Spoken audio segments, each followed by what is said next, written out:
How's it going, everybody? Welcome back to day 4 of learning C programming using only the Linux terminal.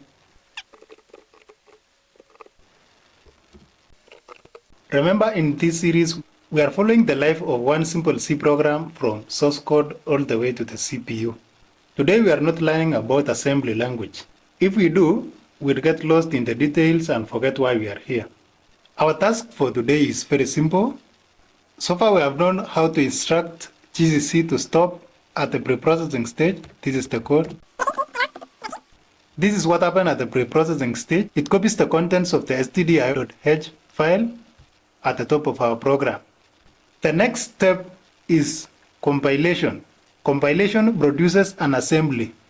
So we want to instruct our GCC to stop at the assembly. Let's check what has happened.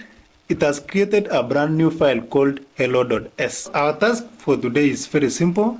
We'll take a very quick tour of this hello.s file. So let's go real quick once again.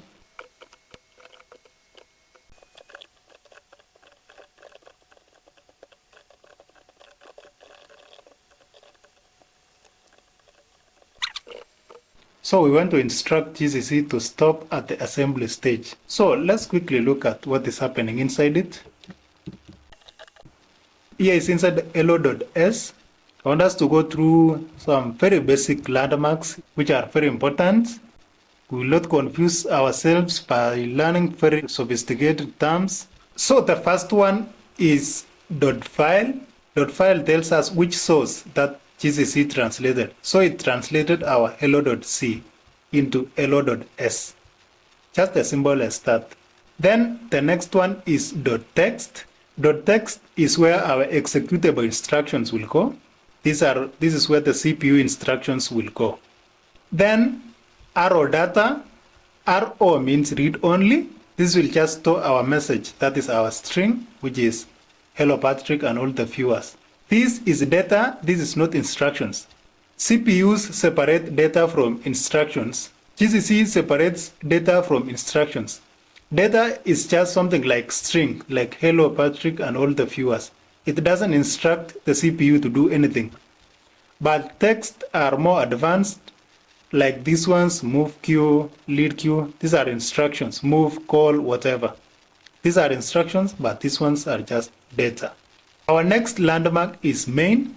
This is where our program begins. You can see instructions already, but I don't want us to go deeply into the instructions today. You can see end, BR6 push queue, RBP, these very complicated terms, but we are not focusing on that today.